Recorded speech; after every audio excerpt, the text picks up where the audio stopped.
Hi, today I'm going to show you how to use Padlet in the classroom. First of all, Padlet is an interactive, collaborative Web 2.0 tool that can be used in the K-12 and beyond classroom. In other words, you can think of Padlet as an online bulletin board. So to begin with, I am going to start by talking about the free version of Padlet. Padlet offers a backpack version for school and a briefcase version for work. However, you do have to pay for either of these subscriptions. So I am going to show you how to use the free version. First thing you'll want to do is sign up to create an account. All you have to do is provide an email address and password. I will log in with my current username. I have only been using Padlet in my classroom for a couple of months, but I have a few examples that I can show you. So you log in, and you are taken to the home page. Here is where you can access your old Padlets. You can always go back and edit things. The activity button shows you what's kind of happening on your walls. You can work with other people to create a Padlet. Here's where all of the files you have uploaded are stored. Links, you can change the settings to your account and your profile right here. So here are some examples of Padlets that I have created in the past. I only have 3. This one was used as a pre-reading discussion with my 5th graders. So I started with the question, what have you learned about disabilities and how do they affect people? And as you can see, my students' names are in red, and when you click on one of these, you are taken to this view. So you can see when this was posted and at what time. Anna was the student who posted it, and here is her response. And you can also use the arrow up and upper right to shuffle through the different responses. So that's a good way to view the Padlet. Also, I have another Padlet that was used to create. We had a discussion on the theme of the book Wonder, and it's kindness. And here's a different view of the Padlet wall, and we will talk about different layouts. But as you can see, the kids were writing in kind of like a streamed version. And then the third one was called The Julian Chapter, another book we read. And I posted the original question here in red, and then my students took it from there. So I will show you how you can create a wall. It's very simple. You go to the home page and you click Create New Padlet. And when you click that, you are given this kind of blank canvas to work with. Over here on the right is where all of your options are. If you click this, you go back to the home page. The plus sign creates another wall for you. Here's how you can quickly access your account if you want to share and export your Padlet, get more information, or help.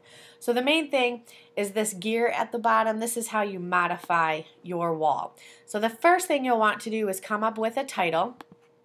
Mine will be Padlet in the Classroom. And then beneath you can include a couple sentences describing your Padlet's purpose. This Padlet will share examples of ways to use Padlet in the classroom. And as you see while I was typing, the description came up beneath the title. You can also include an icon image to go next to your Padlet, and as you can see, Padlet offers some examples for you. If you want to upload your own, you just click the Add button and it will allow you to access files stored on your computer. Creating your icon is as simple as clicking on it. So I'm going to go with the smiley face. From there, you can select your own wallpaper, and wallpaper is just your background. So just like the icon, you can add your own image, but Padlet offers tons of different options for you, as you can see, just depending upon the purpose or theme of your wall. So I'm going to use the blackboard, and you can always go back and change this. Like I said, it's as simple as just clicking on it. So I'm going to use the blackboard. Now the layout is where you decide how you want your posts to appear on the actual wall. The examples I showed you, 2 of them were freeform, which means wherever the user or the student clicks on the Padlet is where their response will come up. The stream shows that the posts are placed kind of one after another, like a news feed, and then the grid tiles the posts, kind of in the grid shape. So I'm going to use the free form. Privacy is where you can decide how public or private you want your wall to be. So if you select private, only you and the people you invite can look at your wall. And you invite people by either using their email or username right here. Password protected means that visitors must type in this password in order to even look at or interact with your wall. A hidden link is what I use for my classroom. It is still public. People, especially parents, can go back later and access it. However, it won't show up in Google searches. If you want it totally public, that means anyone can look at it and it will also show up in Google. Also, you can select how you want people to interact with your wall. Once you are done, let's say you are using your Padlet for an online classroom discussion, I have it under Can Write. So that means my students can view the wall and actually write, create, and edit posts. When we are done with the discussion, I go to the Can View, which means users can still access the link to get to your Padlet, but they just cannot create or edit any existing posts. And Can Moderate means that you can view and write, and you can also edit any of the posts or approve posts. And so if you want to moderate your privacy, if you want to moderate your posts, that means posts need to be approved by you before they actually get put on the wall. So I am going to make this a hidden link and that I can write on it. So after that, you can select to get an email sent to you once a day to let you know what is happening on your wall. You can choose the address of your Padlet because you get to the Padlet by using a web address. So it is actually a website link. You can copy it and you can also delete it.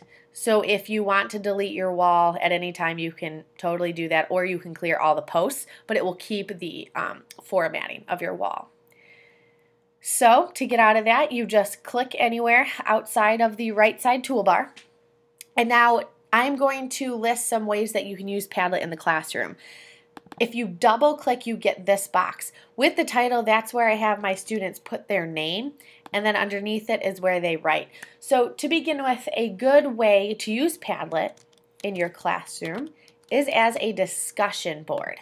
So you can use a discussion board during a lesson or even at home where students can post questions and you can look at it later. Especially for kids that don't like to speak out loud in class, this is a great way to figure out if they have questions or not. You can also use Padlet as a book review or responses. So you can have students post book reviews to this. They can upload files, and that's very simple. To edit your post, you hit that green pencil. You can include URLs for websites or images. You can also put photos in your responses.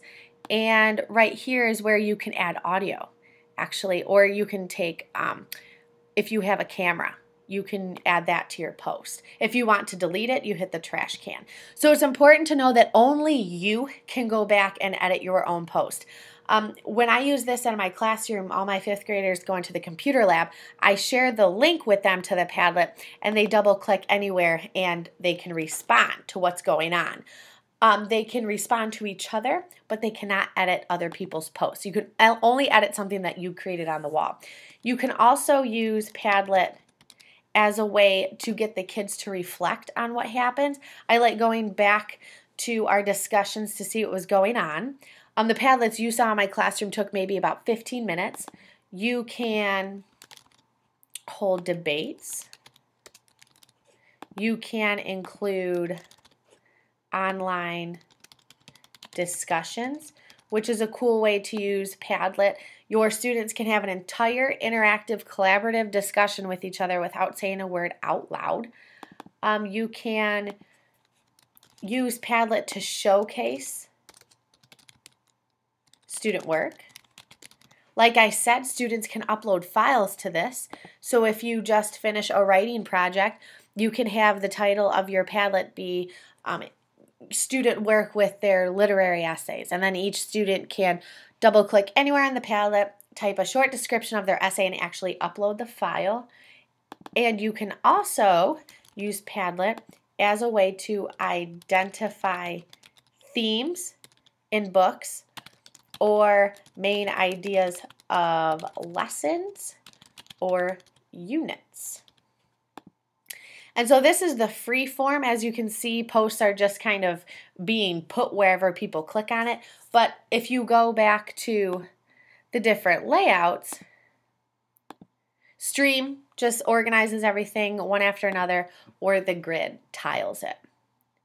So Padlet is a fantastic way to interact and collaborate in your own classroom, and all you have to do in order to get started is just share the link with your students. I like to post my link to our classroom blog so my students can just click on the link and get right to the Padlet, and then when we're done, we close the link. I go in and I close the link to view, and I put it out on Twitter. So you can share the link on your social media. You can always go back and review the discussion you had in your classroom. And at any time, if you want to moderate the post, you can actually edit the students' posts. You can also use this as a staff during a staff meeting. You can share the link of a Padlet and have people toss their ideas up on a screen. You can magnify this. So the main thing to understand with Padlet, you share the link, and then kids, when they post things to it, it happens real time, and other students can read the discussion that is happening through the internet. So I hope this was helpful, and using Padlet in the classroom is very simple, and it changes the whole way you can interact with each other. Thank you.